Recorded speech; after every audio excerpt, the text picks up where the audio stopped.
தனி சின்னத்தில் போட்டியிட்டு 2 தொகுதிகளில் வெற்றி பெற்று அரசியல் அங்கீகாரம் பெற்று சாதனை படைத்திருக்கிறது விடுதலை சிறுத்தைகள் கட்சி.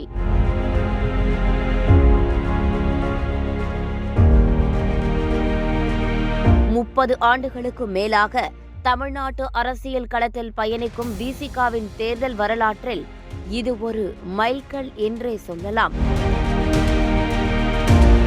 இந்த நிலையில் விடுதலை சிறுத்தைகள் கடந்து வந்த பாதை குறித்து பார்ப்போம். திருமாவளவன் ஒருங்கிணைப்பாளராக இருந்த இந்திய ஒடுக்கப்பட்ட சிறுத்தைகள் அமைப்பு 1991ஆம் ஆண்டு விடுதலை சிறுத்தைகளாக மாற்றம் பெறுகிறது. 8 ஆண்டுகளில் தேர்தல் அரசியல் களத்தில் இருந்து விலகியிருந்த திருமாவை அப்போதைய தமாக தலைவரும் மூத்த தலைவருமான மூப்பனார் தேர்தல் அரசியல் களத்துக்கு அழைத்து வந்தார். 1999 நாடாளுமன்ற தேர்தலில் தமாகவுடன் கூட்டணி அமைத்து முதலாக தேர்தலில் களமிறங்கியது விசிக. சிதம்பரம் தொகுதியில் போட்டியிட்ட திருமாவளவன் 2 லட்சத்திற்கும் அதிகமான வாக்குகளை பெற்று அனைவரையும் திரும்பி பார்க்க வைத்தார். தொடர்ந்து 2004 தேர்தலில் ஐக்கிய ஜனதா தளம் உள்ளிட்ட கட்சிகளுடன் கூட்டணி அமைத்து அதே சிதம்பரம் தொகுதியில் 2.5 லட்சம் வாக்குகள் பெற்று அசத்தினார். தொடர்ந்து 2001 சட்டமன்ற தேர்தலில் திமுகவுடன் கூட்டணி அமைத்தது விசிக. மங்களூர் தொகுதியில் போட்டியிட்ட திருமாவளவன் உதயசூரியன் சின்னத்தில் வெற்றி பெற்று சட்டமன்றம் சென்றார். ஆனால் திமுகவுடன் ஏற்பட்ட முரண்பாடுகளின் காரணமாக 2004 தன் பதவியை ராஜினாமா செய்தார். முதல் தேர்தலை தவிர்த்து அனைத்து தேர்தல்களிலும் தனி சின்னத்திலேயே போட்டியிட்டது விசிக. 2006 தேர்தலில் அதிமுக கூட்டணியில் விடுதலை சிறுத்தைகளுக்கு 9 தொகுதிகள் ஒதுக்கப்பட்டன. அப்போது தனி சின்னத்தில்தான் போட்டியிட்டது விசிக.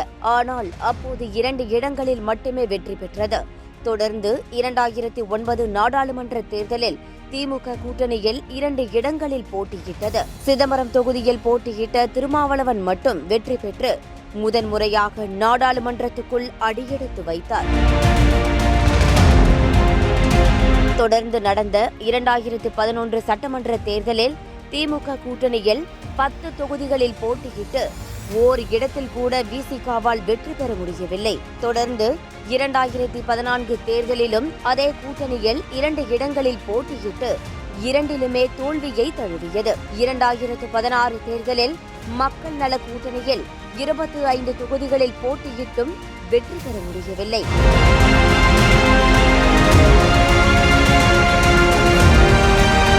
தொடர்ந்து 3 தேர்தல்களில் தோல்வியை சந்தித்து வந்த விசிகாவுக்கு ஆசுவாசமாக அமைந்தது 2019 நாடாளுமன்ற தேர்தல். விழுப்புரம், சிதம்பரம் என 2 தொகுதிகளில் போட்டியிட்டது. விழுப்புரத்தில் போட்டியிட்ட ரவிக்குமார் உதயசூரியன் சின்னத்திலும், சிதம்பரத்தில் போட்டியிட்ட திருமாவளவன் பானை சின்னத்திலும் போட்டியிட்டனர். பல்வேறு இழுபறிக்கு பின்னர் நள்ளிரவில் திருமாவளவனின் வெற்றி உறுதியானது. கட்சி கடந்து சாதி கடந்து பலதரப்பட்ட மக்களும் அந்த வெற்றியை கொண்டாடினர் என்றால் மிக இல்லை. தொடர்ந்து 2021 தேர்தல் விடுதலை சிறுத்தைகள் தேர்தல் அரசியல் வரலாற்றிலேயே மகுடம் சூட்டிய தேர்தல் என்று சொல்லலாம். திமுக கூட்டணியில் விடுதலை சிறுத்தைகள் கட்சிக்கு 6 தொகுதிகள் ஒதுக்கப்பட்டன. கடந்த காலங்களில் இரட்டை இலக்கங்களில் போட்டியிட்டு விட்டு தற்போது 6 தொகுதிகளுக்கு திருமாவளவன் ஒப்புக்கொண்ட போது அவரின் ஆதரவாளர்களே அதிர்ச்சிக்குள்ளாகினர். 6 சீட்டுகளுக்கு கட்சியை திமுகவிடம் திருமாவளவன் அடமானம் வைத்துவிட்டார் என்று விமர்சனங்கள் எழுந்தன. அப்படி கடுமையாக உதிர்த்த வார்த்தைகளை எல்லாம் நிதானமாகவும் பொறுமையாகவும் கையாண்டார் திருமாவளவன். திமுக கூட்டணியில் விடுதலை சிறுத்தைகளுக்கு செய்யூர், வானூர், திருப்போரூர், அரக்கோணம், காட்டுமன்னார்கோவில், நாகப்பட்டினம் ஆகிய தொகுதிகள் ஒதுக்கப்பட்டன. 6 தொகுதிகளிலும் உதயசூரியன் சின்னத்திலேயே போட்டியிடுமாறு திமுக தரப்பில் இருந்து ஆலோசனை வழங்கப்பட்டது. அது நல்ல யோசனையாக இருந்தாலும் தன் கட்சியின் நலனையும் யோசிக்க வேண்டிய நெருக்கடிக்கு தள்ளப்பட்டார் திருமாவளவன். தன் கட்சியின் சுயத்தை நிரூபிப்பதற்காக தனி சின்னத்தில் போட்டியிடும் துணிச்சலான முடிவை எடுத்து அதில் வெற்றியும் கண்டார். 4 தொகுதிகளில் தனி சின்னத்தில் வெற்றி பெற்றது விசிக.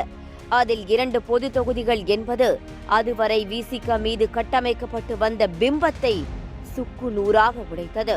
2024 தேர்தல் விடுதலை சிறுத்தைகளின் மணிமகுடத்தில் மாணிக்கக்கல் பதித்த தேர்தல் என்றே சொல்லலாம்.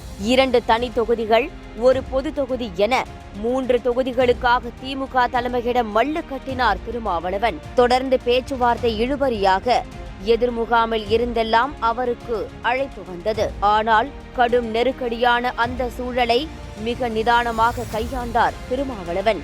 திமுக கூட்டணியில் 2 தொகுதிகள் ஒதுக்கப்பட்ட போதும் அதை பொறுமையாக ஏற்றுக்கொண்டார்.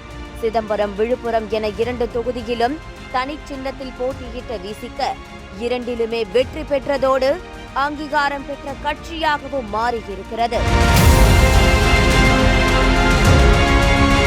கரடு முரடான அரசியல் களத்தில் கால் பதித்து பின்னர் தேர்தல் களத்துக்கு வந்த பின்னும் கடுமையான சவால்களை எதிர்கொண்ட கட்சி விசிக தற்போது 4 எம்எல்ஏக்கள், 2 எம்பிக்களை பெற்று அடுத்தடுத்த சாதனைகளை படைத்து பயணத்தை தொடர்கிறது. கிடைத்திருக்கும் அரசியல் அங்கீகாரத்தின் மூலம் கிட்டத்தட்ட 25 ஆண்டுகால சிறுத்தைகளின் கனவு நனவாகி இருக்கிறது என்றால் அது மிக இல்லை.